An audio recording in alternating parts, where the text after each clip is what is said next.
भगवान हनुमान जी के बजरंगबली के जीवन में दो चुनौतियां आई थी, दो बहुत बड़ी समस्याएं आई थी। एक सीता माता का अपहरण और दूसरा लक्ष्मण जी की मूर्छा।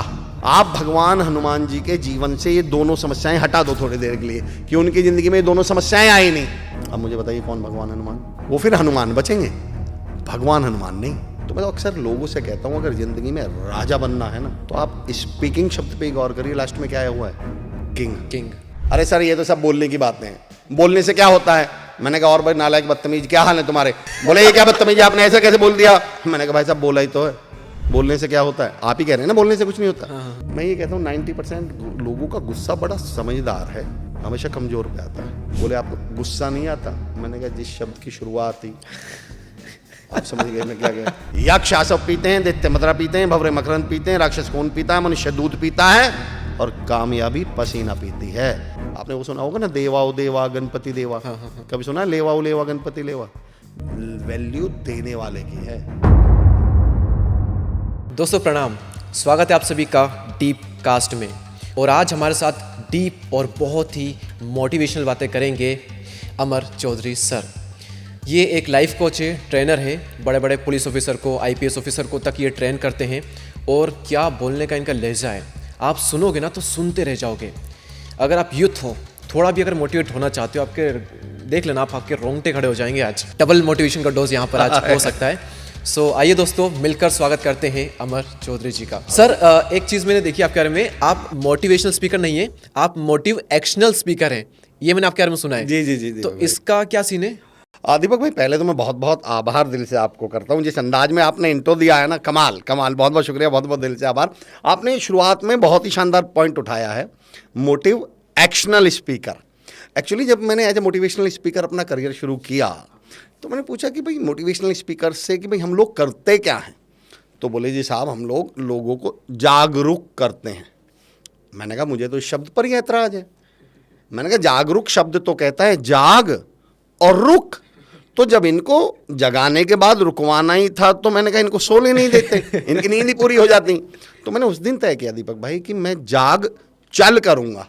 अगर आप जाग गए हो तो अब एक्शन लीजिए, और इसलिए इस टर्म का नाम पड़ा मोटिव एक्शनल। और देखिए जब आप एक्शनल लिखते हैं तो स्पेलिंग में आता है AC, दैट बिकम्स अमर चौधरी। तो मुझे लगा शायद ईश्वर की भी इच्छा यही थी कि मैं मोटिव एक्शनल स्पीकर के तौर पर जाना चाहूँ। ओके। दीपक भाई मैंने शब्दों पे बहुत काम किया है। एक्चुअली अगर हम शब्दों पे गौर करना शुरू कर दें ना तो आधे मायने तो शब्द अपने आप ही समझा देते हैं। जो हम बोलते हैं वो, या जो मन में ही सोचते हैं बोलते हैं वो? देखिए जो सोचते हैं वो तो थॉट्स हैं, तो जो खुद से बोलते हैं वो भी शब्द हुए या वो थॉट्स हुए? वो बिल्कुल वो भी शब्द हैं। आपने बहुत अच्छी बात कही। वो तो भाई अल्टीमेटली आप खुद से भी क्या कर रहे हैं? बोल रहे हैं। और जब आप चलिए स्पीकिंग शब्द पे ही गौर कर लीजिए, आपने बोलने वाली बात की है। तो मैं तो अक्सर लोगों से कहता हूँ अगर ज़िंदगी में राजा बनना है ना तो आप स्पीकिंग शब्द पे ही गौर करिए। लास्ट में क्या आया हुआ है? किंग। अगर आप राजा बनना चाहते हैं तो स्पीकिंग सुधार लीजिए, बस अपनी शब्द सुधार लीजिए। सारा खेल इस दुनिया में शब्दों का ही तो है। अच्छा। लोग शब्दों को इतने हल्के में ले जाते हैं। मैं कहता हूँ नहीं, शब्दों के बहुत बड़े मायने हैं। और कई बार हमें लगता है कि शब्द आपस में एक दूसरे के पर्यायवाची होते हैं। मैंने कहा नहीं, शब्द कभी भी एक दूसरे के पर्यायवाची होते ही नहीं। शब्दों को बहुत गौर से यूज कीजिएगा। उदाहरण देके बताता हूँ मैं आपको। पानी का पर्यायवाची क्या है? जल, नीर। जल है। हाँ। तो दीपक भाई जब आप शिवलिंग पर या मंदिर जाते हैं और शिवलिंग पर चढ़ाने जाते हैं लोटे में भरकर, क्या चढ़ाने जाते हैं? जल। क्या चढ़ाने जाते हैं? फिर जल। जल। क्यों? आपने पानी क्यों नहीं बोला? जमता नहीं बोलने में। सूरज को जब आप सुबह सुबह क्या देते हैं? जल। क्यों? पानी क्यों नहीं बोले? एक्चुअली जल पानी का पर्यायवाची है ही नहीं। जब पानी का काम किसी की प्यास बुझाना या किसी के हाथ पैर धोना है तब वो पानी है। पर जब पानी में हाइड्रोजन ऑक्सीजन की बात चलेगी ना तो वो पानी है जिसका पर्पस क्या है? प्यास बुझा दिया या कोई उससे नहा लिया। पर जब उसी पानी में आस्था जुड़ जाए, विश्वास जुड़ जाए, जब उसमें धर्म जुड़ जाता है, फिर वो पानी नहीं बनता, वो जल बन जाता है। आपने कभी कहा है मैं गंगा पानी लेके आया हूँ? क्या बोलते हैं? गंगा जल। तो मैं कहता हूँ शब्द आपस में पर्यायवाची हैं। पानी और जल पर्यायवाची है ही नहीं। अच्छा बताइए पिता का पर्यायवाची क्या है? बाप। और मैं कहता हूँ बाप पिता का पर्यायवाची हो ही नहीं सकता। आप किसी रास्ते चलते से पूछ लो आपके पिताजी का नाम क्या है, वो रुक कर बाकायदा तमीज़ से बताएगा। आप पूछ के देखना आपके बाप का नाम क्या है। हमें अपने हमारे बाप का नाम याद दिला देगा। तो पिता और बाप पर्यायवाची, मैं कहता हूँ शब्द कभी भी पर्यायवाची नहीं होते इवन। तो शब्दों को तो इतने गौर से यूज कीजिएगा, शब्दों के अपने मायने हैं, शब्दों के अपनी मीनिंग्स हैं। जी, तो कैसे शब्द अपने आप से बोलने चाहिए? पॉजिटिव, सकारात्मक, पावरफुल। आप चुनिए, शब्दों पे काम करिए। सबसे पहले तो मैं तो कहता हूँ एक लिस्ट बना लो, सुबह से शाम तक देखिए आप किस तरह के शब्दों का प्रयोग करते हैं, और नेगेटिव शब्दों को पॉजिटिव, पावरफुल, मीनिंगफुल और पवित्र शब्दों से रिप्लेस कर दीजिए। Okay. कोई पूछे आप कैसे हैं, आप ये भी तो बोलते हैं मैं ठीक हूँ। हाँ। बोल दो मैं शानदार हूँ, इसमें कौन से पैसे लग रहे हैं आपके? बोलिए मैं लाजवाब हूँ, इसमें कौन से पैसे लग रहे हैं आपके? बोलिए मैं बेहतरीन हूँ। मैं कहता हूँ पावरफुल बोलिए, पॉजिटिव बोलिए, पवित्र बोलिए। तो मैं शब्दों के साथ दिक्कत क्या है मैं बताता हूँ आपको। मैं किसी एक सेशन में, अपने कॉर्पोरेट सेशन में बोल रहा था, पवित्र बोलिए, पावरफुल बोलिए, आप बड़े मीनिंगफुल शब्दों का प्रयोग करिए। एक साहब खड़े होके बोले, अरे सर ये तो सब बोलने की बातें हैं, बोलने से क्या होता है? मैंने कहा और भाई नालायक बदतमीज, क्या हाल है तुम्हारे? बोले ये क्या बदतमीज, आपने ऐसा कैसे बोल दिया? मैंने कहा भाई साहब बोला ही तो है, बोलने से क्या होता है? आप ही कह रहे हैं ना बोलने से कुछ नहीं होता। हम सारी दुनिया में, आप पिछले 6 महीने से जीजा जी के यहाँ क्यों नहीं गए? बोले जीजा जी ने ऐसा बोल दिया था। आपकी बॉस से क्या दिक्कत है? सर बॉस ने ऐसा बोल दिया था। हस्बैंड और वाइफ आपस में 4 महीने से बात क्यों नहीं कर रहे? बोले मेरी वाइफ ने, मेरे हस्बैंड ने ऐसा बोल दिया था। आप पिछले साल 1.5 साल से पूरी दुनिया से बोलने के ऊपर मुंह बनाए हुए घूम रहे हैं, मुंह फुलाए हुए घूम रहे हैं, और फिर प्रोग्राम में क्या बोल रहे हैं? बोलने से क्या होता है? बोलने से कुछ नहीं होता तो जाइए ना बॉस के पास। बोलने से कुछ नहीं होता, जाइए ना जीजा जी के घर। आप बोलने की वजह से इस पूरी दुनिया से नाराज हैं, और फिर कहते हैं बोलने से क्या होता है। मैं तो ये मानता हूँ सर, इस दुनिया में जो होता है वो बोलने से होता है। बल्कि मुझसे कोई पूछे कि, मैं तो कहता हूँ आप कभी वर्ड शब्द पे गौर करिएगा। WORD, वर्ड माने शब्द, और दुनिया को इंग्लिश में बोलते हैं वर्ल्ड। इसमें से सिर्फ एल हटा दें तो वर्ड बन जाता है। एक्चुअली हमारे शब्द ही हमारी दुनिया हैं, और उस एल का मतलब है लर्निंग।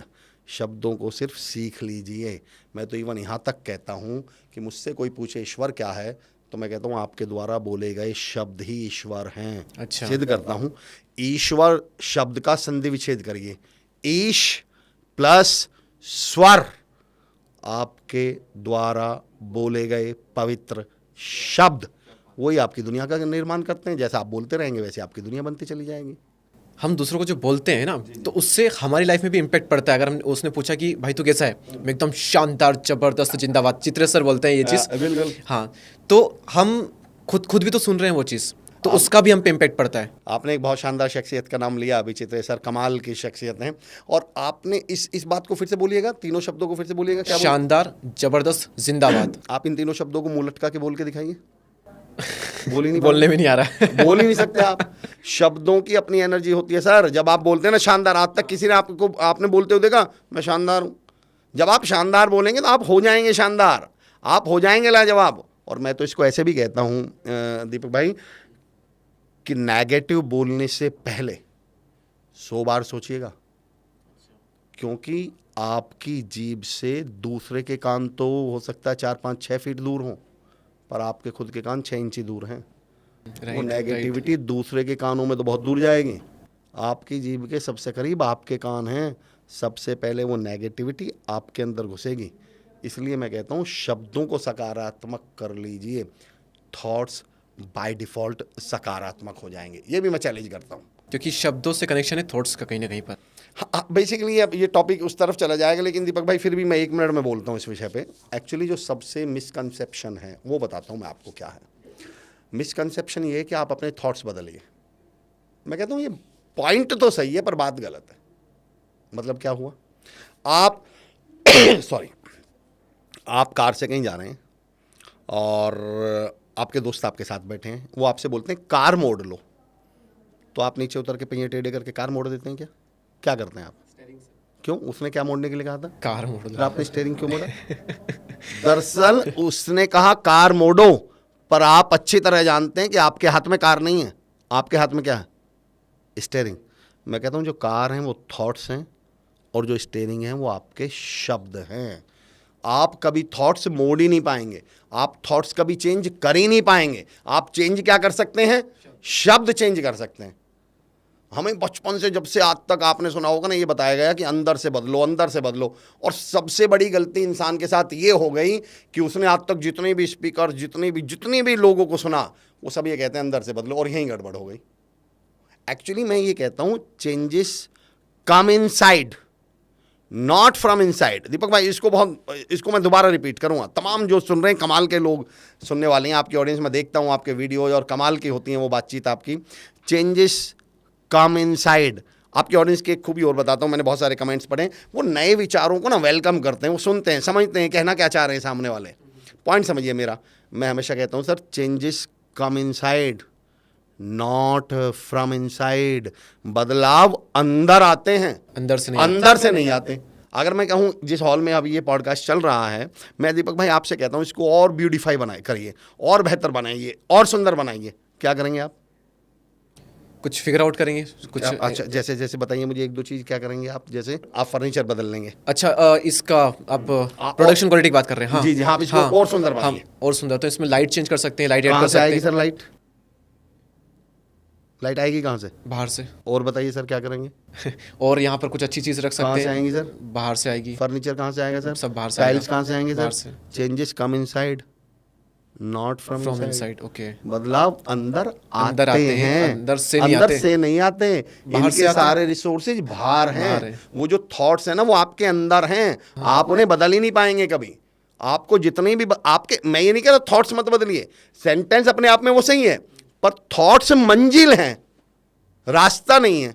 रास्ता क्या है? आपके शब्द। आपके हाथ में क्या है? शब्द। चलो मैं एक बात कहता हूं आपसे, अगर मैं अभी आपसे कहूं दीपक भाई नेगेटिव मत सोचो, तो यहां कोई बटन लगा हुआ है कि मेरा सेशन सुनने के बाद आप कहेंगे सर आइंदा मैं नेगेटिव नहीं सोचूंगा? एक्चुअली नेगेटिव, मुझसे एक सवाल बहुत पूछा जाता है कि सर नेगेटिव थॉट्स को हम पॉजिटिव में कैसे बदलें, या how to stop thinking negative सोचने से रुकें कैसे? मैं कहा नहीं, ये कोशिश भी नहीं करनी, बस मेरे कहने से एक काम कर लीजिए। बोले जी क्या? मैंने कहा अच्छा एक बात बताइए, एक बहुत प्रैक्टिकल। देखो सर, जो व्यवहारिक हो सके मैं वो बताता हूँ, डायलॉग बाजी तो बहुत कुछ हो सकती है। मैं आपको जो व्यवहारिक तरीका है, प्रैक्टिकल तरीका, मैं यूट्यूब पे, अगर अमर चौधरी ऑफिशियल के नाम से जो मेरा यूट्यूब चैनल है सर, उस पर आप जाएंगे तो एक लाइन लिखी हुई है कि मैं वो कोई काम नहीं करता जो यूट्यूब या गूगल कर दे। मतलब मैं वो एग्जाम्पल दूंगा नहीं, स्टीव जॉब्स के उदाहरण दे दिए जी, मार्क जुकरबर्ग के एग्जाम्पल दे दिए, नहीं, आप अपनी ज़िंदगी का एग्जाम्पल सुनिए, मैं बताता हूँ आपको। आप मुझे एक बात बताइए, नेगेटिव थॉट्स को कैसे बदलें? मैं बताता हूँ बहुत सिंपल तरीका। दीपक भाई मैं आपके घर आया, मैंने बेल बजाई, आपने मुझे देख लिया, पर आपने मेरे लिए दरवाज़ा नहीं खोला, आपने मुझे इग्नोर कर दिया। मैं अगले दिन फिर आऊँगा, बेल बजाई, आपने मुझे देखा पर आपने दरवाज़ा नहीं खोला। तीसरे दिन फिर आया, मैंने बेल बजाई, आपने मुझे देखा पर दरवाज़ा नहीं खोला। चौथे दिन मैं आपके घर आऊँगा क्या? नहीं। मुझे क्या महसूस होगा? इग्नोर कर रहा है, इग्नोर। तो मुझे क्या कर रहे हैं? मैं कहता हूँ तो नेगेटिव थॉट्स आपके दिमाग में डेली आएंगे, इनके लिए दरवाज़ा मत खोलो। ये जो मुंह है ना आपका, ये दरवाज़ा है। थॉट्स आने दो, पर इन्हें किसी से बोलो मत। नेगेटिव किसी से बोलो मत, नेगेटिव मत बोलो।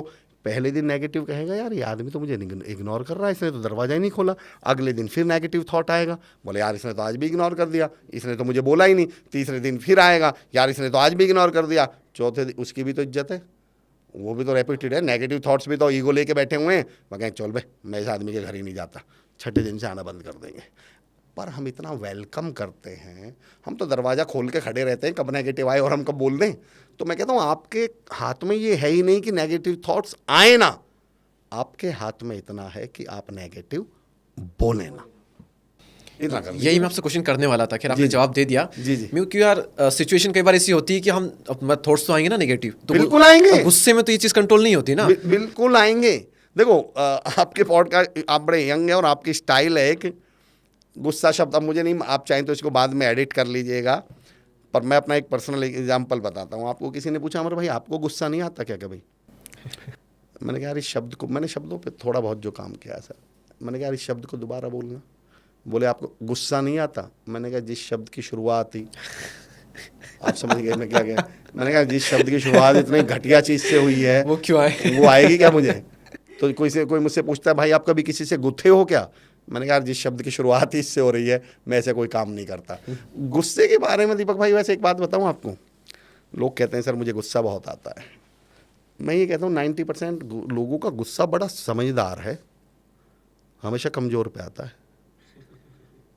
मैंने आज तक किसी कांस्टेबल को सब इंस्पेक्टर पे गुस्सा करते हुए नहीं देखा, सब इंस्पेक्टर को इंस्पेक्टर साहब पे गुस्सा आते हुए नहीं देखा, इंस्पेक्टर साहब को सीओ साहब पे गुस्सा नहीं आया। मैंने कहा तुम्हारा गुस्सा इतना पढ़ा लिखा है क्या?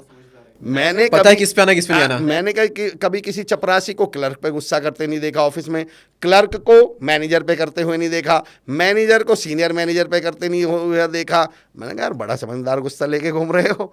एक्चुअली ये भी हमने फैशन बना रखा है गुस्सा करना, कमजोरों पे कोई भी गुस्सा कर ले। और फिर क्या डालो, सर मुझे गुस्सा बहुत आता है। तो मैंने कहा बताओ ना कभी अपने से ताकतवर पे आया हो तो हमें बताओ जरा। इसका मतलब इतना तो आपका अपने गुस्से पे कंट्रोल है कि कहाँ आना है। तो मैंने कहा कमजोर पे भी आके कर लीजिए।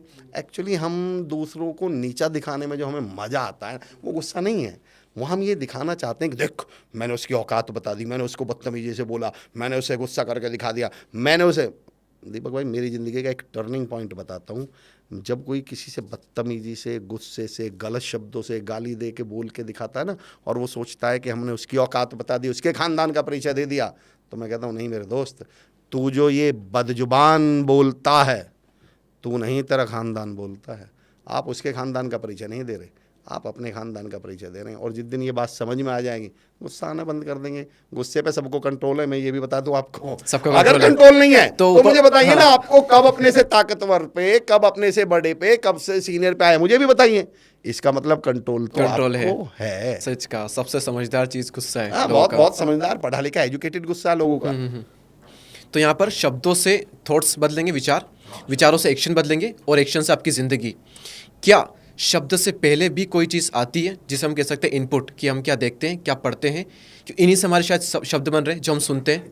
ये आपने कमाल का सवाल पूछ लिया, बहुत बहुत खूबसूरत सवाल है। देखिए जब आप अपनी एक प्रोसेस में होते हैं, जब अपने आप को you people want to grow, या आप लोग ग्रेट पर्सनैलिटी बनने की जब बात करते हैं, एक शब्द आता है सर पर्सनैलिटी। तो मैं इसको ऐसे मैंने शब्दों पे थोड़ा बहुत जो काम किया, मैं कहता हूँ पर्सनैलिटी शब्द की परिभाषा मैं बताता हूँ। दो पर्सनैलिटी शब्द को मैं कहता हूँ पर्सनल एबिलिटी। जब आप व्यक्तिगत योग्यताओं को बेहतर बनाने लगें, that is called personality develop हो रही है। आप व्यक्तित्व शब्द पे, आप व्यक्ति और व्यक्तित्व में अंतर देखिए ना। व्यक्ति प्लस तत्व, जब आपके अंदर कुछ ऐसे तत्व जुड़ जाएं कि लोग आपको सुनना पसंद करें, आपके साथ काम करना पसंद करें, आपके पास बैठना पसंद करें, आप में वो एयर और वो एनर्जी आप में आ जाए, तब आप व्यक्ति से क्या बन जाते हैं? और व्यक्तित्व बन जाते हैं। और अगर आपको व्यक्ति से व्यक्तित्व तक की यात्रा करनी है तो अपने आप को अपग्रेड तो करना पड़ेगा। जो पॉइंट आपने उठाया उसको मैं इस अंदाज में लाता हूँ आपके पास। पहले तो हम देखते हैं अपग्रेड करना क्यों पड़ेगा। हम सबने एक किस्सा सुना है कि वो एक बाबा जी थे, टोपी बेचा करते थे। एक बार जंगल से गुजरे, पेड़ के नीचे नींद आ गई, सो गए, तो बंदर उनकी टोपियां उठा के ले गए। ये कहानी याद है कि आप मैंने नहीं सुनी, आपके टाइम में नहीं रही होगी। हाँ। ये उससे पहले ना स्कूल की क्लास में हुआ करती थी। जो सुन रहे हैं वो बताइएगा आप लोगों ने सुनी है या नहीं सुनी है। तो किस्सा मैं बता देता हूँ आपको दीपक भाई। पहले जब हम थे ना, तो फिफ्थ में हमारे में स्टोरी थी ये कि एक बाबा जी थे, टोपियां बेचा करते थे, टोपी बेचने का काम करते थे। पेड़ के जंगल से गुजर रहे थे, पेड़ के नीचे सो गए, नींद आ गई, बंदर उनकी सारी टोपियां उठा कर ले गए। मैं अपग्रेडेशन बता रहा हूँ आपको। तो बाबा जी को मालूम था कि बंदर नकलची होते हैं। तो बाबा जी ने अपनी टोपी कैसे वापस ली? बाबा जी ने क्या किया, अपनी टोपी उतार के फेंक दी। तो सारे बंदरों ने भी क्या किया, टोपियां उतार के फेंक दी। उन्हीं बाबा जी का पोता, वो हमारे मोहल्ले में रहता है, पड़ोस में ही रहता है, अभी 6 महीने पहले की बात है। अच्छा। वो भी टोपी बेचने निकला, वो भी जंगल से गुजरा, वो भी पेड़ के नीचे सो गया, उसे भी नींद आ गई, बंदर उसकी टोपियां उठा के बंदर ले गए। और उसको कौन सी ट्रिक मालूम थी? दादाजी वाली। उसने क्या किया, उसने भी अपनी टोपी उतार के फेंक दी। एक बंदर आया, उस टोपी को भी उठा के ले गया, बोला भाई अब तो कुछ नया कर लो भाई, बंदर अपग्रेड हो गए। बंदर आप कब अपग्रेड होंगे? तो मैं तो लोगों से पूछता हूँ भाई आप अपग्रेड होंगे कब? Why don't you upgrade yourself? लेकिन सवाल उठता है sir, how to upgrade, upgrade हों कैसे? अब मैं आपको एक सिंपल टूल बताता हूँ। इस दुनिया में दीपक भाई और तमाम जो सुन रहे हैं उनसे भी पूछता हूँ, हम जो कुछ भी जानते हैं, धरती पे जो कुछ भी जानते हैं, उसके 3 ही सोर्स हैं: पढ़ना, सुनना और देखना। 3 सोर्स, इन 3 के अलावा कुछ नहीं हो सकता। मेरा एक सवाल, 2 और 2 कितने होते हैं सर? 4। कैसे मालूम आपको? पढ़ाया जाना है। पढ़ा है? हाँ। सुना है? हाँ। भारत की कैपिटल, भारत की राजधानी क्या है? दिल्ली। नई दिल्ली। कैसे मालूम? पढ़ा है। पढ़ा है। भारत के प्रधानमंत्री कौन है? नरेंद्र मोदी। कैसे मालूम? पढ़ा है, देखा सुना है, देखा है। चलो छोड़ दिए दीपक भाई, आपका नाम दीपक है, आपको कैसे मालूम?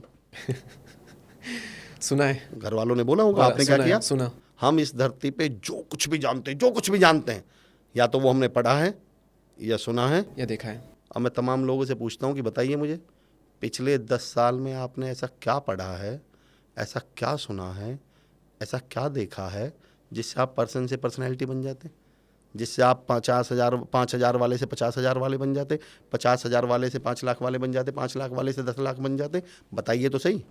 24 घंटे रील देख रहे हो, व्हाट्सएप पे स्टेटस लगा रहे हो, तुम्हारा एक दिन तुम्हारे कानों में ये शोर आएगा, तुम्हारा वक्त आया है, हमारा दौर आएगा। मुझसे किसी ने ऐसा बोल दिया, मैंने कहा भाई साहब कैसे आएगा, ये जो 24 घंटे पड़े पड़े व्हाट्सएप के स्टेटस लगाते रहते हो। और मैंने कहा जैसे तुम सोफे पे 24 घंटे पड़े पड़े रील चला रहे हो ना, सारे दिन ये व्हाट्सएप के स्टेटस लगा रहे हो, दौर का तो पता नहीं, एक दिन दौर आ जाएगा। कुछ करिए ना, एक्शन लीजिए ना, करिए ना, अपग्रेड तो हुई घर से निकल। एक्चुअली सर ये जो एक्शन वाला पार्ट है ना, दुनिया का सबसे मुश्किल पार्ट ये है, एक्शन। जब कोई पूछता है ना, आपने नोटिस किया दीपक भाई, कभी भी आपकी पर्सनैलिटी बड़ी, आप बड़े फिट हैं, आपके साथ एक घटना घटती होगी, मेरे जैसा जिसकी भी थोड़ी बहुत टमी निकल रही हो, जरा सा भी फैटी हो ना, आप कभी नोटिस कर लेना, वो आपसे मिलते ही पूछेगा। कोई भी मोटे आदमी को आज के बाद नोटिस करना, वो किसी भी फिट आदमी से मिलते ही पूछता है, भैया यार हमें बताओ ना यार, भैया आपको क्या लग रहा है, वो सच में पूछना चाह रहा है। क्या लगता है उसे मालूम नहीं कैसे फिट रहा जाता है, उसको नहीं मालूम क्या डाइट खानी चाहिए, उसको नहीं मालूम कि जिम जाना है, पता उसको सब है, पता सब है, पर उसे ये मालूम है कि अगर मैं नहीं पूछा तो ये ज्ञान देने शुरू कर देंगे। तो वो चाहता है इससे पहले ये ज्ञान दे, तू ही 2 सवाल पूछ ले ताकि इसको लगे नहीं यार हो यार जानना तो चाह रहा है, और फिर वो आपसे सुन के 500 और लोगों से पूछता फिरेगा। एक्चुअली हम सबको पता है कामयाब हुआ कैसे जाता है, सबको पता है उठ के मेहनत करनी पड़ती है, सबको पता है पसीना बहाना पड़ता है, सबको पता है एक्शन लेने पड़ते हैं, पर यही तो नहीं लेना। मैं तो लोगों से पूछता हूँ, जब कोई मुझसे अपने कोई समस्या पूछता है तो मैं पूछता हूँ कि सच में हल चाहिए क्या? बोले सर मतलब? मैंने कहा यार अगर मैंने आपको हल दे दिया तो वो चलाना पड़ जाएगा ना आपको, कहते मेहनत करनी पड़। अगर मैं आपको बता दूं अल्टीमेटली मैं ऐसा कौन सा तरीका बता दूंगा, मैं ये कहूँगा कि जाओ सुबह शाम को 4 बजे सोया करो और दोपहर को 12 बजे उठा करो कामयाब हो, ऐसा करूँगा क्या मैं? आप ऐसा कहेंगे क्या? हम सब अल्टीमेटली बताएंगे क्या? मेहनत करो, एक्शन, काम करो, एक्शन लो। समस्या क्या है? वही तो सब। एक ऐसा एग्जाम्पल देता हूँ दीपक भाई, जो मैं बहुत कम पॉडकास्ट में तो देता ही नहीं, एक शायद मैंने एक जगह कहा हो, और ट्रेनिंग्स में भी बहुत कम देता हूँ, क्योंकि इसको समझने के लिए वो लोग चाहिए ऑडियंस, और मैंने आपकी ऑडियंस को देखा कमाल के लोग हैं। मैं एक बार एक ट्रेनिंग के लिए गया, एक होटल में रुका हुआ था, तो रात को 9 साढ़े 9 बजे जैसे मैं वॉक करने के लिए उतरा, तो एक लड़का, यंग लड़का, 20-22 साल का लड़का, वो कुछ ढूंढ रहा था। तो मैंने क्या हुआ? बोले सर कुछ नहीं, बस मेरी अंगूठी खो गई सर, सोने की थी। अब मुझे भी ऐसा लगा यार इसका तो बड़ा नुकसान हो गया, तो मैं भी ढूंढवाने लगा। हमें 5-7-10 मिनट हो गए इधर उधर, हम ढूंढते रहे। तो मैंने 5-10 मिनट बाद जब नहीं मिली तो मैंने उससे पूछा कुछ ध्यान है किधर गिरी थी? तो बड़ा बारीक उदाहरण, मुश्किल उदाहरण है, मैंने कुछ ध्यान है किधर गिरी थी? वो मेरा हाथ पकड़ के दीपक भाई 100 मीटर दूर ले गया। बोले जी यहाँ गिरी थी। तो मैंने यार तुम बेवकूफ़ हो, फिर वहाँ क्यों ढूंढ रहे हो? अब जवाब सुनिए। बोला सर यहाँ अंधेरा है ना, वहाँ उजाला है ना, उसको अच्छी तरह मालूम है अंगूठी यहाँ गिरी है, यहाँ मिलेगी, पर यहाँ ढूंढना मुश्किल है ना थोड़ा, अंधेरा है ना। राइट। तो उसने आसान जगह ढूंढ ली जहाँ उजाला हो, जबकि वो अच्छी तरह जानता है आसान जगह पे वो अंगूठी है ही नहीं। हम लोगों ने आसान जगह ढूंढ ली, हम लोगों ने ऐसे काम ढूंढ लिए जो पड़े रहो, कुछ करना ना पड़े, बस दुनियादारी के बारे में, दुनिया को बुरा बताओ, लोगों को बुरा बताओ, दुनिया बड़ी मतलबी है, और अपने मन को समझा लो कि हम तो इसलिए कामयाब नहीं हुए, हमें तो अपनों ने लूटा, गैरों में कहाँ दम था, हमारी कश्ती वहाँ डूबी जहाँ पानी कम था। मैं लोगों से सवाल पूछता हूँ भाई आपके IAS क्लियर करने में, UPSC करने में अपनों का रोल क्या है? अगर कोई व्यक्ति, आपने ऐसे स्टेटमेंट देखे सोशल मीडिया पे कि दुनिया, मैं कहता हूँ आपके कामयाब होने में अगर दुनिया रोकना भी चाहे तो मुझे बताओ कैसे रोकेगी वो दुनिया? एक IAS बनने वाले बच्चे को दुनिया कैसे रोक सकते? उसकी किताब लेके भाग जाएगी, उसका रोल नंबर फाड़ देगी, करेगी क्या? दुनिया का, रिश्तेदारों का, लोगों का रोल क्या है? अगर एक बच्चा कॉम्पिटिटिव एग्जाम की तैयारी करना चाह रहा है, आप अपना स्टार्टअप शुरू करना चाह रहे हो, और आपके रिश्तेदार आपको कामयाब होते हुए नहीं देखना चाहते, कैसे रोक लेंगे जरा बताना? भारत सरकार को लेटर लिख के देंगे कि इसको स्टार्टअप शुरू। उनका रोल क्या है? एक्चुअली किसी को कोई नहीं रोक रहा, सबने कहानियां गढ़ी हुई हैं। इसके 2 नुकसान हो रहे हैं, एक तो दुनिया बुरी लगने लगी सबको, और दूसरा आदमी अपनी ही एक गलतफहमी में जी रहा है कि हमें तो अपनों ने लूटा। सबको पता है हल तो मेहनत से ही निकलेगा, सारा खेल मेहनत का है, और उनको ये रियलाइज़ होना चाहिए कि हम बहाने बना रहे हैं। बिल्कुल, डेफिनेटली। हाँ दीपक भाई आपने बहानों का शब्द कहा है, तो 2 पॉइंट है मुझे याद आ रहे हैं, दोनों मैं जिक्र करना चाहता हूँ अपनी लोगों से। मेरे दोस्तों एक बात लिख के ले लीजिएगा, excuse and success can't walk together. कामयाबी और बहानेबाजी दोनों एक साथ नहीं चल सकते। आपकी जिंदगी, आपको पूरी छूट है, बनाइए बहानेबाजी। बस मेरी एक बात याद रखिएगा, जिसने एक बार बहाने बना लिए ना वो फिर दुकान बना पाएगा, ना मकान बना पाएगा, ना करियर बना पाएगा, ना फ्यूचर बना पाएगा। तो या तो बहाने बना लो या फ्यूचर बना एक लो। चीज बना पाओगे आप, बनाइए, खूब बहाने बनाइए। ये अलग बात है, आपको भी मालूम है कि आप बहाने बना रहे हैं। रही बात मेहनत की, दीपक भाई मैंने जिंदगी में एक सबक सीखा है, मेहनत तो करनी पड़ेगी। यक्ष आसव पीते हैं, दैत्य मदरा पीते हैं, भवरे मकरंद पीते हैं, राक्षस खून पीता है, मनुष्य दूध पीता है, और कामयाबी पसीना पीती है। आपके बस की है तो इसके बारे में सोचिए, वरना किस किस को आजमाइए, किस किस को रोइए। आराम बड़ी चीज है, मुंह ढक के सोइए। पर मैं चुनौती देता हूं ऐसे हर व्यक्ति को, अगर आप कामयाब नहीं हुए तो आप मुंह ढक के सो के दिखा दें, ट्रेनिंग देना छोड़ दूंगा। दुनिया तो छोड़, मजे भी इस दुनिया में कौन ले सकता है। मैंने अभी क्या कहा दीपक भाई कि किस किस को आजमाइए, किस किस को रोइए, आराम बड़ी चीज़ है, मुंह ढक के सोइए। पर मैं चुनौती देता हूँ दुनिया, जब मैं ऐसी बातें करता हूँ ना अपनी ट्रेनिंग्स में, तो बच्चे खासतौर से कॉलेज के स्टूडेंट्स या तमाम ट्रेनिंग्स में जब मैं करता हूँ कॉर्पोरेट्स में, तो बोले सर हम जिंदगी में मज़े ना लें। तो मैं पता है मैं क्या कहता हूँ दीपक भाई, नहीं, मैं तो ये कहता हूँ हमारी ज़िंदगी का एक ही मकसद होना चाहिए हमारी लाइफ का, और वो है मज़े लेना। मेरा सवाल बस दीपक भाई इतना है कि मज़े कौन ले सकता है, कामयाब आदमी या नाकामयाब आदमी? कामयाब आदमी, कामयाब असली आदमी। मजे बोले। हमें इतनी सी बात समझनी है। चलो जितने लोग सुन रहे हैं मुझे, मैं भी, अगर आप ऑफिस में, स्कूल में, जहाँ कहीं भी हैं, मैं दीपक भाई से रिक्वेस्ट करके, इनकी बहुत चलती है भैया, बहुत बड़े पॉडकास्टर हैं, दीपक भाई से आपके परिवार और आपके ऑफिस में कॉल करवाता हूँ और मैं आपको छुट्टी दिलवाता हूँ 2 दिन की, और हम आपसे कहते हैं जाओ छुट्टी आपकी 2 दिन की, जाओ मज़े लेके आओ। बस आपकी जेब में 1 भी रुपया नहीं है, जाओ लेके आओ मुझे। आप घर से बाहर निकलेंगे, समोसे की दुकान पे पहुँचेंगे, भैया पोहे की दुकान पे पहुँचेंगे, भैया 2 पोहे दे देना। वो कहेगा पैसे, पैसे तो नहीं थे जी। फिर आप ऑटो वाले के पास जाएंगे, भैया थिएटर लेके चलना। वो कहेगा जी पैसे, जी पैसे तो नहीं थे। 2 घंटे बाद घर ही आ जाएंगे। मज़े भी कामयाब इंसान ले सकता है, मेहनत तो करनी पड़ेगी। ये तो मुझसे लिखवा लीजिए। एक चीज़ और मैं हमेशा कहता हूँ, मेहनत और मजदूरी। अगर आपने मेहनत नहीं करी, मैं मजदूर शब्द की बात नहीं कर रहा हूँ, उनकी तो मैं बड़ी रिस्पेक्ट कर रहा हूँ, बहुत काम कर रहे हैं, उनके पास तो अपॉर्चुनिटी नहीं थी। जिनके पास अपॉर्चुनिटी है उनसे कह रहा हूँ मैं, मेहनत नहीं करी तो मुझसे लिखवा लीजिए, मजदूरी करनी पड़ जाएगी। और मजदूरी शब्द की परिभाषा बता दूँ, मज़े से दूरी। उसके बाद ज़िंदगी में मज़े नहीं ले पाएंगे आप, मैं लिख के दे सकता हूँ फिर आपको। और रही बात सुधरने की, दीपक भाई, जो तमाम अगर यंगस्टर सुन रहे हैं उनसे भी कह रहा हूँ, तमाम लोगों से कह रहा हूँ, सुधरना तो पड़ेगा। संभव ही नहीं कि आप ना सुधरें। ये अलग बात है आप तब सुधरे जब सुधरने का कोई फायदा, सुधरना तो पड़ेगा। एक जंगल में एक सांप रहा करता था, आपने सांप को देखा होगा, ऐसे टेढ़ा करके चलता है सांप।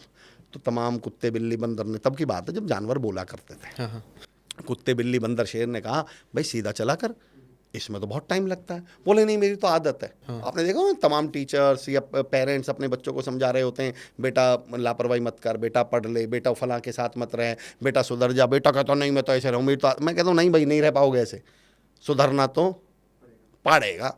तो उसने कहा भाई सीधा चला कर, ऐसे तो बहुत टाइम लगता। बोले नहीं मेरी तो आदत है। अरे बोले तो गलत आदत है, सुधार। बोले नहीं मेरी तो आदत है। सबने कहा कुत्ते बिल्ली बंद, अरे भाई ये तो गलत आदत है, इसमें बहुत टाइम लग। बोले नहीं मेरी तो आदत है, मैं तो ऐसे रहूँगा। एक बार जंगल में लग गई आग। अब जंगल में आग जब लगी तो सारे जानवर तो सीधे भागे, तो वो तो जल्दी बाहर निकल गए। शाम भाई साहब टेढ़े चल रहे थे, वहीं जल के मर गए। 4 दिन बाद जंगल की आग ठंडी हुई, तमाम जानवर वापस आए। तो आपने एक चीज़ नोटिस करी होगी, जलने के बाद, कहावत नहीं रस्सी जल गई बल नहीं गया, इसका मतलब जलने के बाद चीज़ें सीधी हो जाती हैं। तो 4 दिन बाद जैसे ही सारे जानवर वापस आए तो बंदर की निगाह पड़ी सांप की राख पर, बिल्कुल सीधी पड़ी थी। बंदर एकदम देख के बोला अब सुधरने का क्या फायदा। सुधरना था तो इस धरती पे सुधरना तो सबको पड़ेगा, और जल्दी। बस आपको इतना तय करना है कि वक्त पर सुधर गए। वक्त बर्बाद करने वालों को वक्त बर्बाद करके छोड़ेगा, और उसको हालात नहीं छोड़ेंगे, खुद को हालात पे जो छोड़ेगा।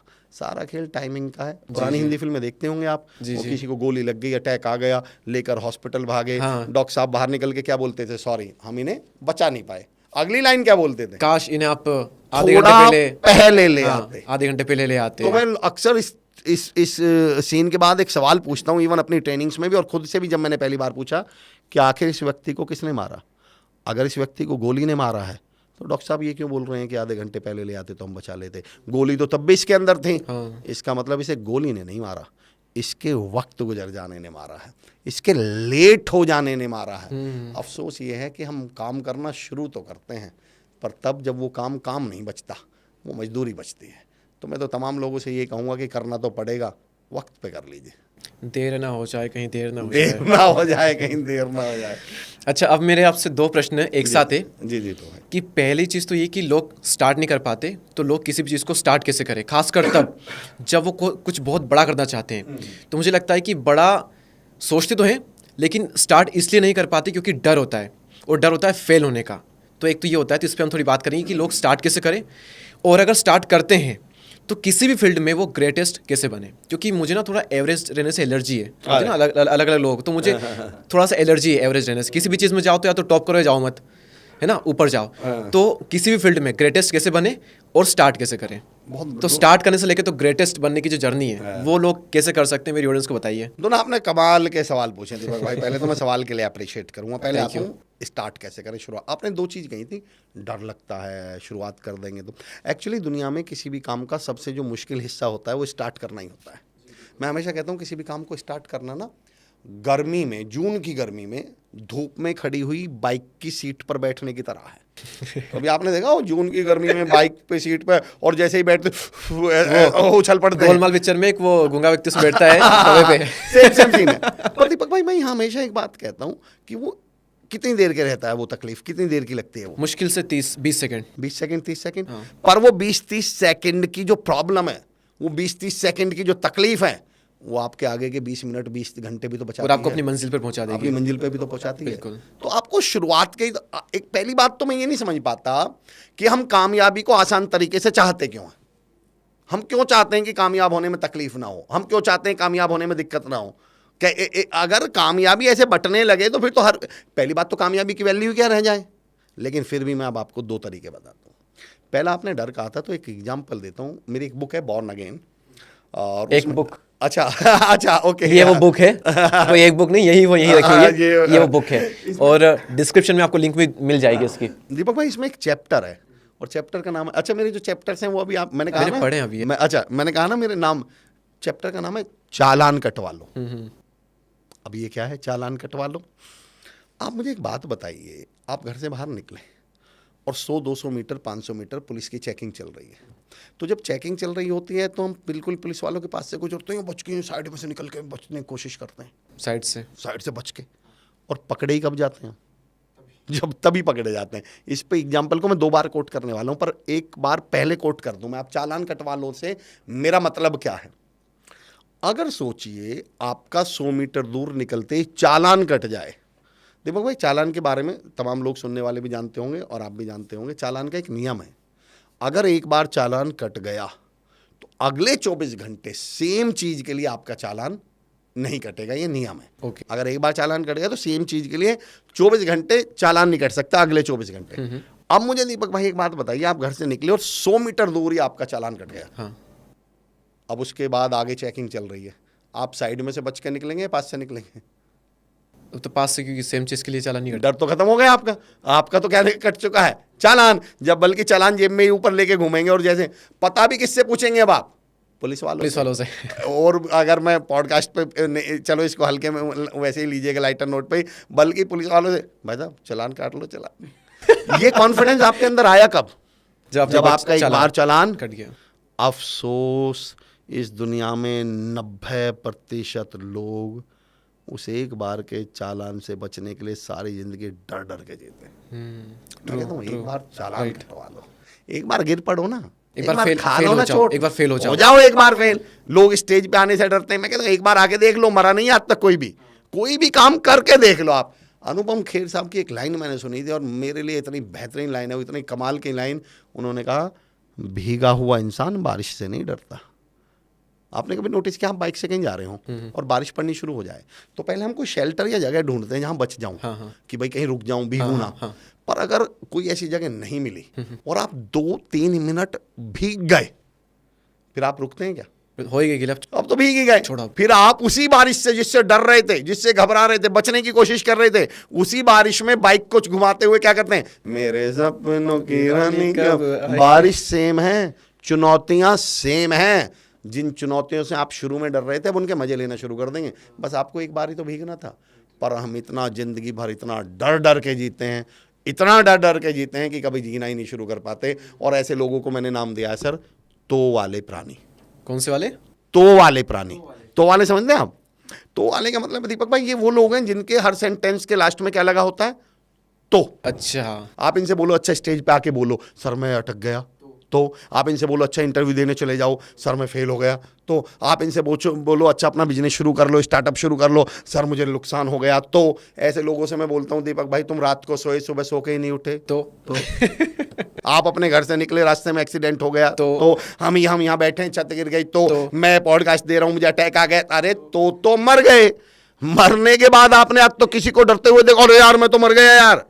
आपके शहर आपके पास शहर है इंदौर, बड़े मशहूर शायर हैं राहत इंदौरी साहब। उनका एक शेर है कि लोग हर मोड़ पे रुक रुक के संभलते क्यों हैं, और इतना ही डरते हैं तो फिर घर से निकलते क्यों हैं। भाई इतना डर लग रहा है तो घर बैठिए ना, पर एक शर्त है, आपको पेपर पे लिख के देना पड़ेगा कि घर मरोगे नहीं। आज भी 93% लोग घर पे ही मरते हैं। ऐसा नहीं है कि बाहर जाते हैं मरने के लिए। देखो मैं कोई किताबी बात नहीं करूँगा, मैं जानता हूँ दोस्तों, मैं जानता हूँ मैं कोई बुकिश, मैंने आज तक मैं कोई एग्जाम्पल देता ही नहीं किताबी। मैं जानता हूँ डर लगता है। पर मेरे दो सवाल हैं। नदी के किनारे चलने से एक बात तो तय है कि आप कभी डूबेंगे नहीं, तय है। पर मेरा सवाल, हमारा मकसद, हमारा जन्म नदी में डूबने से बचने के लिए हुआ था या पार उतरने के लिए हुआ था? हमारा जन्म किनारे पे चलने के लिए भी तो नहीं हुआ। हमारा जन्म तो पार उतरने के लिए हुआ है ना। अंडा फर्श पे गिरेगा तो फूट जाएगा। और अंडे को डर लगता है यार मैं फूट ना जाऊं। चलिए मैं आप तमाम जो लोग सुन रहे हैं कमेंट में बताइएगा, मैं और दीपक भाई आप तमाम लोगों को एक साबुत अंडा देते हैं, फूटने नहीं देते, चलो अंडे को हम सब आपको एक साबुत अंडा देते हैं। उस साबुत अंडे का कोई यूज बताइए, आप क्या करेंगे दीपक भाई? साबुत अंडे का कोई यूज बताइए। फोड़ के खाएंगे जी, हाँ। ऑमलेट बनाएंगे जी, क्या करना पड़ेगा? फोड़ना पड़ेगा। सब्जी बनाएंगे, अरे साहब उसके लिए तो फोड़ना पड़ेगा। भुजिया बनाएंगे, अरे साहब ये तो फोड़ना पड़ेगा। छोड़ दो, उबाल के खाएंगे तो भी फोड़ना पड़ेगा। दरअसल उस बेवकूफ़ अंडे को पता ही नहीं है कि तू काम का ही तब है जब तू फूट जाए, तेरी कोई वैल्यू ही तब है जब तू फूट जाए। इसलिए मैं लोगों से कहता हूँ उठिए, कोशिश करिए, रिस्क लीजिए, गिर पड़िए, चोट खाइए, नुकसान उठाइए और वैल्यूएबल बन जाइए। और या फिर बचे रहिए, फिर सारी ज़िंदगी आपके घर वाले आपका इंट्रोडक्शन करवाएंगे, ये हमारा बड़ा बेटा, ये छोटी बेटी और ये अंडा। भगवान ने अच्छे खासे इंसान पैदा किए थे, अंडा बनने पे तुले हुए। और एक बात और बता दो दोस्तों, अंडा तो फूटेगा, फूटना तो उसका तय है। आप इंसान हो, आप अपनी देख लो। आपके हाथ में बस इतना है कि या तो अपनी मर्जी से अंदर से फूट जाओ खुद ब खुद, और या फिर दुनिया फोड़ देगी बाहर से। राइट। एक मैं अंतर बता दूं दोनों में, अंदर से और बाहर से फूटने में क्या अंतर होता है। जब अंडा अंदर से खुद फूटता है ना, तो उसके अंदर से एक नई जिंदगी निकलती है, एक नए प्राण निकलते हैं।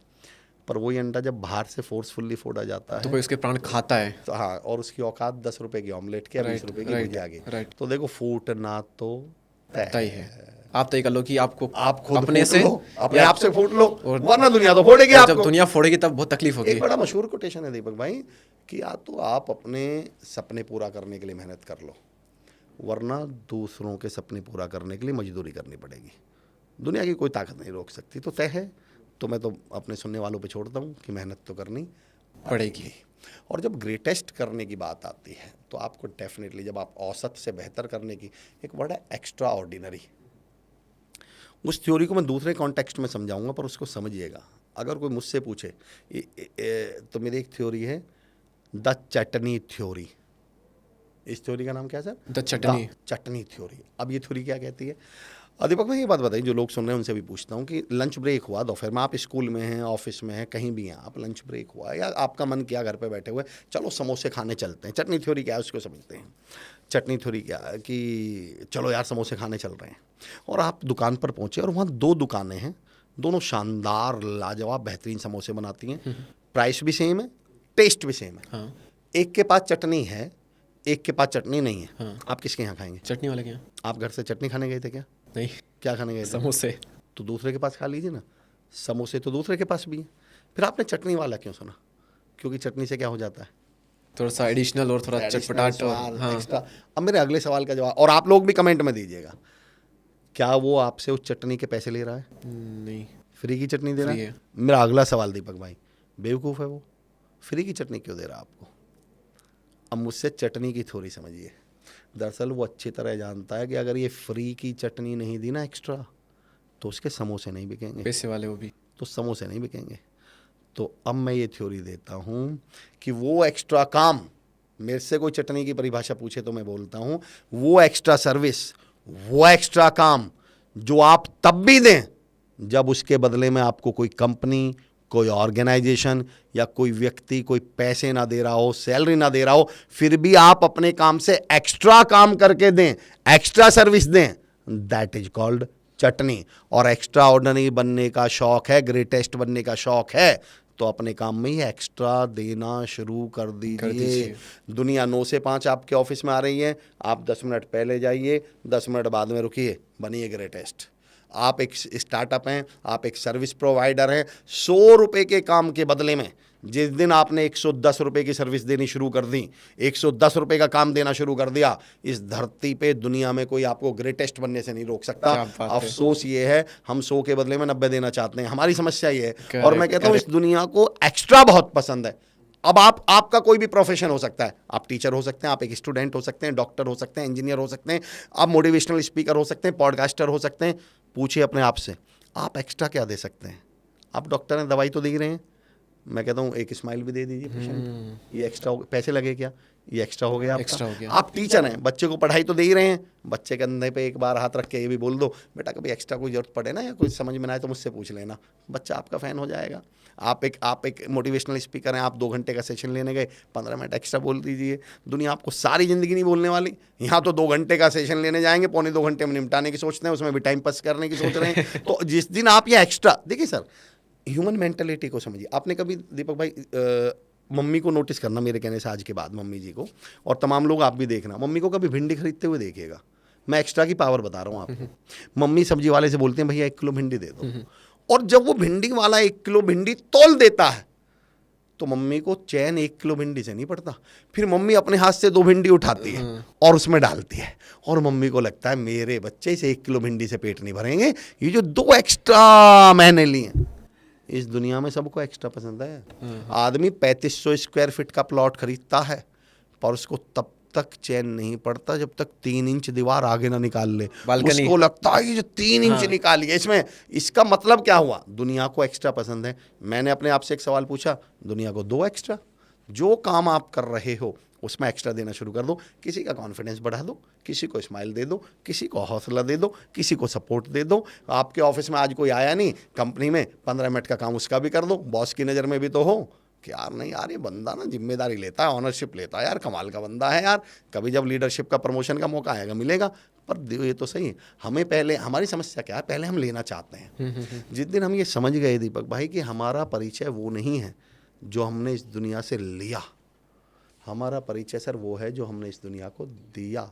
हमारा परिचय ही वो है, हमारा काम। चलिए मैं आपसे पूछता हूँ, सब्जी वाला किसको बोलते हैं? जो सब्जी लेता है या सब्जी देता है? देता है। अखबार वाला किसको बोलते हैं? अखबार देने वाले को। अखबार देता है। आप दूध वाला किसको बोलते हैं? जो दूध हमारा परिचय वो है जो हमने इस दुनिया को दिया। इस दुनिया में जितने भी प्रोफेशन है, गौर करिएगा आज के बाद आप, वो देने वाले के नाम से जाने जाते हैं। एक चीज है दवाई, उसमें 2 लोग हैं, एक देने वाला और एक लेने वाला। दवाई देने वाले को क्या बोलते हैं हम? डॉक्टर ही। जो लिए उसे क्या बोलते हैं? पेशेंट। पेशेंट नाम का कोई प्रोफेशन है इस दुनिया में? दवाई देने वाले के नाम से प्रोफेशन बना डॉक्टर। पढ़ाई देने वाले के नाम से प्रोफेशन बना टीचर। एडवाइस जो दे वो कंसल्टेंट या एडवोकेट या लॉयर। हमेशा देने वाले के नाम से प्रोफेशन जाने जाते हैं। इस दुनिया में दीपक भाई एक ही प्रोफेशन है जो लेने वाले के नाम से जाना गया, कबाड़ी। उसमें भी कबाड़ है, एक दे रहा है एक ले रहा है, पर इस प्रोफेशन को देने वाले को कबाड़ी नहीं कहा गया।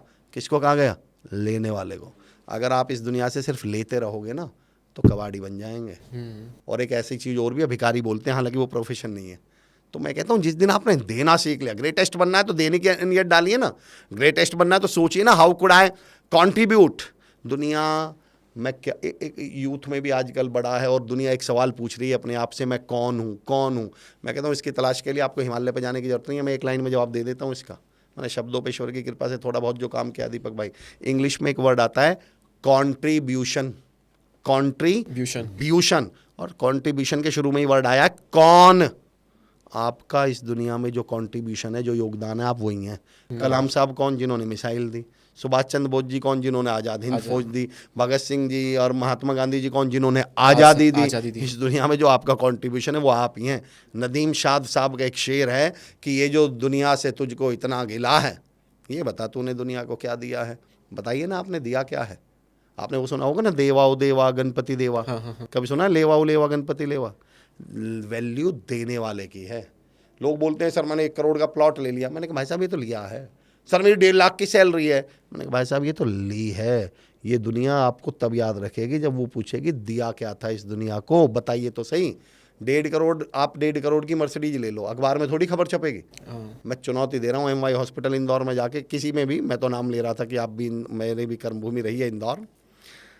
आप किसी सरकारी अस्पताल में 2 दर्जन केले दे आना मरीजों को, अगले दिन अखबार में खबर छपेगी मरीजों को फल वितरित करते हुए। देने वाले के 2 दर्जन केले में फोटो छप जाते हैं, लेने वाले के 2 करोड़ में नहीं छपते।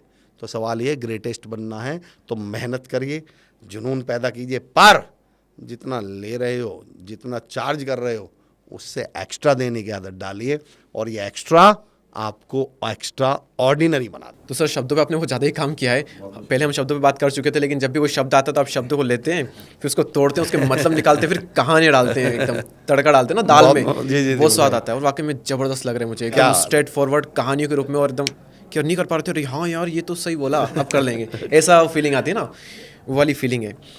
हमने बात की ग्रेटेस्ट कैसे बने, आपने बताया, और स्टार्ट कर कैसे करें आपने ये भी बताया। अब यहाँ पर एक दिक्कत आती है, आपने कहा कि एडिशनल ऐड करें। एडिशनल ऐड करना तो दूर की बात, जब बहुत हालत ख़राब होती है ना लाइफ में, हाँ जी, तो जो नॉर्मल है वो भी नहीं हो पाता। तो सबसे मुश्किल समय में काम कैसे करें और चुनौतियों से लड़े कैसे, उनसे उभरे कैसे, तब काम करना सबसे इंपॉर्टेंट होता है मेरे हिसाब से। देखो भाई, बड़ा वैल्यूएबल क्वेश्चन पूछा आपने, लिटरली बहुत वैल्यूएबल क्वेश्चन पूछा। एक्चुअली जब सच्चाई आती है ना, मतलब जब एक्चुअल में वो चीज़ें आती हैं तो वास्तव में बड़ा चैलेंजिंग होता है। पर यहाँ फिर वही सारा खेल माइंडसेट का आपका।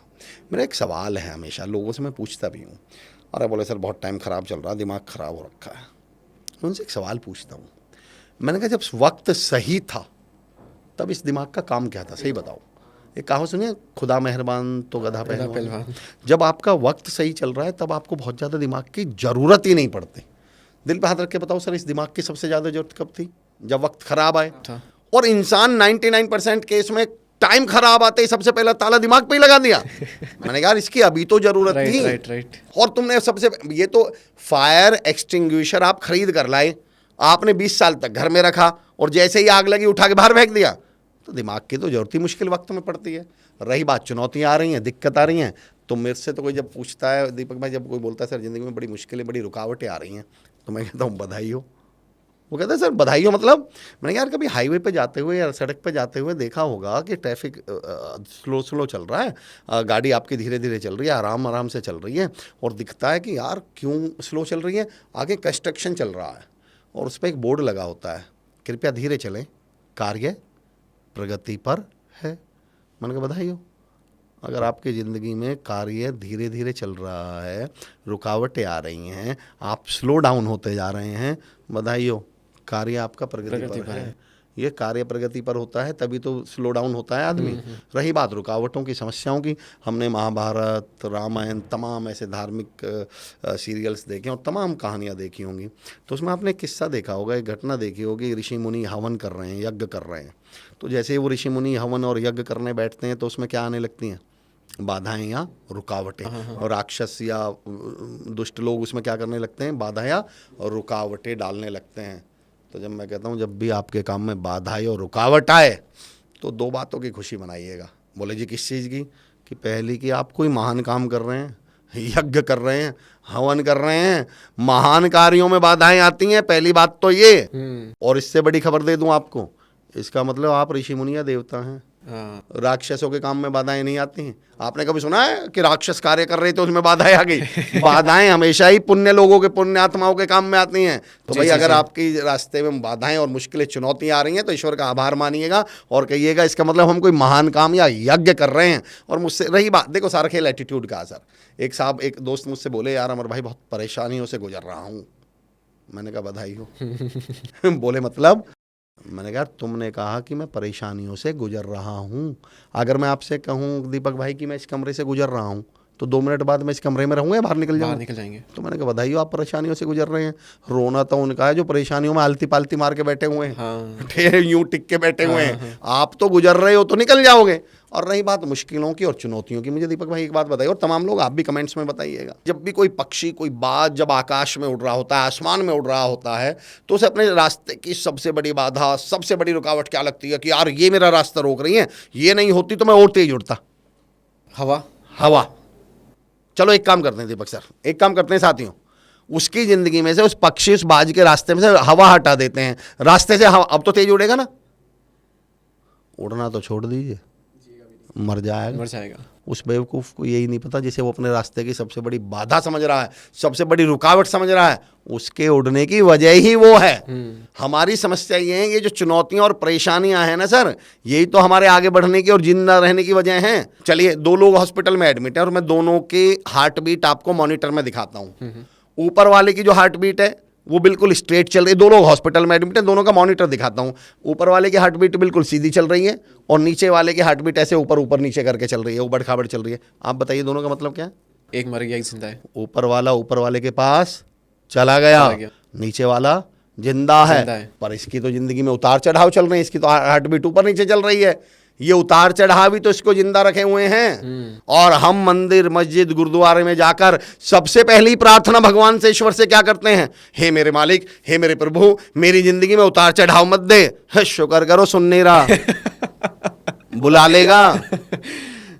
ये सहारा, राहत इंदौरी साहब का शेर है, ये सहारा ना हो तो परेशान हो जाएं और मुश्किलें जान ही ले लें अगर आसान हो जाएं। सर ये चुनौतियां ही तो आगे बढ़ा रही हैं।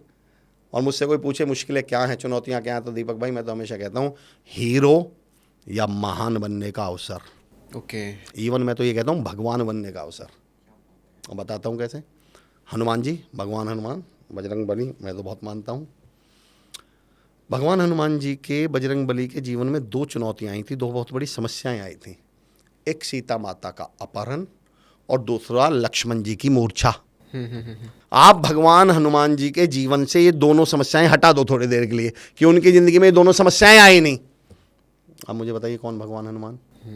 वो फिर हनुमान बचेंगे, भगवान हनुमान नहीं। हनुमान जी को भगवान हनुमान किसने बनाया? मुश्किलों, चुनौतियों ने। भगवान श्री राम, उनकी जिंदगी में सीता माता का अपहरण और वनवास, हटा दो। ये 2 बहुत बड़ी समस्याएं आई। दोनों समस्या, फिर वो राजकुमार राम तो बचेंगे, भगवान राम नहीं बचेंगे। और भगवान राजकुमार राम को भगवान राम किसने बनाया? चुनौतियों ने, मुश्किलों ने। अगर आपकी भी जिंदगी में मुश्किलें और चुनौतियां आ रही हैं तो ईश्वर का आभार प्रकट कीजिए कि महान बनने का समय आ गया, हीरो बनने का समय आ गया, कुछ बड़ा करने का समय आ गया है। ये मुश्किलें ही तो हमें आगे, इन मुश्किलों के प्रति सिर्फ अपना एटीट्यूड और नजरिया बदल लीजिए। ओके। हम 90% केस में पता गलती क्या करते हैं दीपक भाई? आपने कभी नोटिस किया, बाइक से जा रहे हो आप, और तमाम लोग आप भी बताइएगा, तब आप लोग बाइक से जा रहे हो और पीछे कुत्ता पड़ जाए तो हम गलती क्या करते हैं? बाइक तेज कर देंगे, कुत्ता और तेज भागता है, बाइक तेज, कुत्ता तेज, बाइक तेज, कुत्ता तेज, बाइक तेज, कुत्ता तेज। आप ब्रेक लगा दो, कुत्ता पीछे भाग जाएगा, पलट के भाग जाता है। कुत्ते को कुछ मालूम ही नहीं था मैं भागा क्यों। उसे तो क्या लगा, भैया भाग रहे हैं तो मैं भी भाग लूं, उसको कोई आइडिया नहीं है। हम समस्याओं के साथ सबसे बड़ी गलती ये करते हैं, हम समस्याओं को देखते ही भागते हैं, समस्याएं हमारे पीछे भागती हैं। एक बार ब्रेक लगा के इन समस्याओं की आंखों में आंखें डाल के देख लीजिए, चुनौती के साथ कहता हूँ पलट के भाग जाएंगे। पर अफसोस इस बात का कि हम तो चुनौतियों को देखते ही क्या करते हैं, भागते हैं। मैं हमेशा कहता हूँ लोगों से कि इन चुनौतियों की आदत हमारे टीचर्स की तरह है। याद है वो स्कूल में टीचर सवाल पूछते थे कि कौन बताएगा इस सवाल का जवाब, और एक बच्चा हाथ उठाता था, सर मैं बताऊं, तो टीचर क्या बोलते थे, नहीं तू रहने दे, तुम जो नजर छुपाएगा उससे। हाँ, यस। फिर दूसरा हाथ उठाता था, सर मैं बताऊं, मैं बताऊं, नहीं तुम नहीं। फिर एक ऐसे बचे हुए पड़ा रहता था। टीचर क्या करते थे, तुम बताओ। मैं कहता हूँ मुश्किलों के साथ आप यही गलती कर रहे हो, मुश्किलों को देखते ही आप छुपते हो। मैं कहता हूँ मुश्किलों को देखते ही हाथ उठाओ, मेरे पास आ जा। मुश्किल कहेंगे नहीं यार ये तो तैयार बैठा हुआ है, बोले तुम नहीं। मुश्किलों का काम परेशान करना, इसको परेशान हाँ, और परेशान ही नहीं हुआ तो मुश्किल को मजा क्या आया। वही तो। बिल्कुल, बहुत बड़ी बात कही आपने। मुश्किलों के सामने सीना तान के खड़ा कीजिए। और देखिए ये मुश्किलें जो आती हैं ना, बहुत वन ऑफ माय फेवरेट शेर मुझे बहुत पसंद है। पहली 2 लाइन तो मैं भूल रहा हूँ, तुकबंदी कर रहा हूँ, पर लास्ट के 2 लाइन जो मुझे सुनानी है वो आपको, कि कभी तो मुझसे मिलने आ, कभी तो मेरी दीद कर, कोई तो किस्सा बयान चश्मदीद कर, और कब तक चराग अपना हवा से बचाएगा, उठ और हवा के गाल पे चांटा रसीद कर। क्या बात कब है। तक इन हवाओं से अपने आप को बचाते फिरेंगे, और जितना बचाओगे ये उतना पकड़ पकड़ के मारेंगे। तो इन चुनौतियों के प्रति डरिए मत। रिजेक्ट हो गए। हम रिजेक्शन को ही लेके अजीब सा डर है, हम रिजेक्शन को आज तक समझ ही नहीं पाए। मैं कहता हूँ रिजेक्शन तो आपकी कामयाबी का अंतिम पड़ा। जब रिजेक्शन जिंदगी में मिल जाए, समझ लेना अब आप बड़े आदमी बनने वाले हैं। उदाहरण देके बताता हूँ, तरक्की पे बैठे हुए हैं आप, तरक्की के उसमें हैं मुहाने पर। 1 2 3 हिंदी में गिनती होती है, 1 2 3 4 रिजेक्शन मतलब नो। 1 2 3 4 5 6 7 8 नो। इकाई के लिए तरक्की क्या है कि इकाई किस में कन्वर्ट हो जाए, दाही में। सिंगल डिजिट किस में कन्वर्ट हो जाए, डबल में। 8 को अगर 10 में पहुंचना है तो किससे गुजरना पड़ेगा, नो से। दीपक भाई, नो मतलब नेगेटिव, नो मतलब नहीं, नो मतलब रिजेक्शन। और सर अगर 98 को 100 पे पहुंचना है, दाही को तिहाई में, तो 2 बार नो आएगा। जितना बड़ा नो, उसके बाद उतनी बड़ी सक्सेस, तरक्की है, उतनी बड़ी सक्सेस क्या है। बात है। तो ये रिजेक्शन के, तो आप रिजेक्ट हो रहे हैं, बधाई हो आपको। दुख तो उनका है जो रिजेक्ट ही नहीं हो रहे हैं। हम एक्चुअली हर मना को रिजेक्शन समझ लेते हैं। एक और उदाहरण देता हूँ, मेरा फेवरेट उदाहरण रिजेक्शन पे। हम इस दुनिया में क्या बनाने आए हैं, नाम। नाम के शुरू में क्या आया हुआ है, ना। हाम थोड़ी है ये, हाँ से नाम थोड़ी, हाँ से तो हाम बनता है। नाम बनाना है तो नाम तो आएगा। और वैसे भी हम सबको बड़ा बनना है, कामयाब बनना है, तो मैं तो लोगों से कहता हूँ नायक शब्द में भी शुरू में ना आता है। हीरो बनना है तो ना तो आएगा, रिजेक्शन तो। और जहाँ है तो हम आम वाला स्वर वो आ रहा है। हाम से तो आम बन जाएंगे आम आप। बन जाएंगे। आप बिल्कुल सही कह रहे हैं, हाम से तो आप आम बन जाएंगे। तो इन मुश्किलों की आंखों में आंखें डालने की आदत डाल लीजिए। मेरे बहुत करीब मेरा स्टूडेंट है अनुराग, ओनू बोलता हूँ मैं उनका। उनका एक शेर है कि बड़ी मुश्किल से दिल को फिर से दिल किया मैंने, कभी साहिल को दरिया और कभी दरिया को साहिल किया मैंने, और अपने हौसलों की तलवार इनकी गर्दन पे रखता हूँ, मुश्किलों का जीना बड़ा मुश्किल किया मैंने। तो आप मुश्किलों से नजरें मिलाने की हिम्मत रखिए। क्या बात है सर, मज़ा आ गया सर। बहुत गजब का पॉडकास्ट आपने, बहुत बहुत आभार, बहुत बहुत बहुत सारी चीज़ छूट गई, लेकिन मुझे लगता है कि उसके लिए आप आई थिंक 2-3 वीडियो और हमें साथ में बनाने पड़ेंगे। डेफिनेटली बनाएंगे, बिल्कुल। सो दोस्तों, आई होप कि आपने बहुत बहुत कुछ सीखा होगा, और डीप बातें, हर क्वेश्चन में इतना डीप गए और खदेड़ के निकाला आंसर को। सो बहुत मज़ा आया सर। और ये सर की बुक है, इसकी लिंक आपको डिस्क्रिप्शन में मिल जाएगी। काफ़ी कमाल की बुक है, क्योंकि शब्द हैं तो यहाँ सोचो कितना कुछ होगा। चैनल की लिंक भी डिस्क्रिप्शन में, वहाँ पर जाकर के भी आप इनके अलग अलग टॉपिक्स पे वीडियो देख सकते हैं, क्योंकि हमने बहुत मतलब ये, अगर इनकी 100 चीज़ों में एक्सपर्टीज़ है तो वहाँ पर हमने सिर्फ 10 चीज़ों के बारे में बात की, यहाँ पर अभी 90 बची हुई है ना, तो वहाँ आप देख सकते हैं। बाकी हम तो करेंगे इसी फ्यूचर में। जी जी जी। सो आज के इस डीपकास्ट शो में इतना ही। हम मिलेंगे नेक्स्ट एपिसोड में, जहाँ पर हम करेंगे डीप बातें। जय हिंद दोस्तों, और दीपक भाई बहुत बहुत आभार आपका, दिल से बहुत बहुत धन्यवाद हमारे चैनल पर आने के लिए। Thank you so much sir.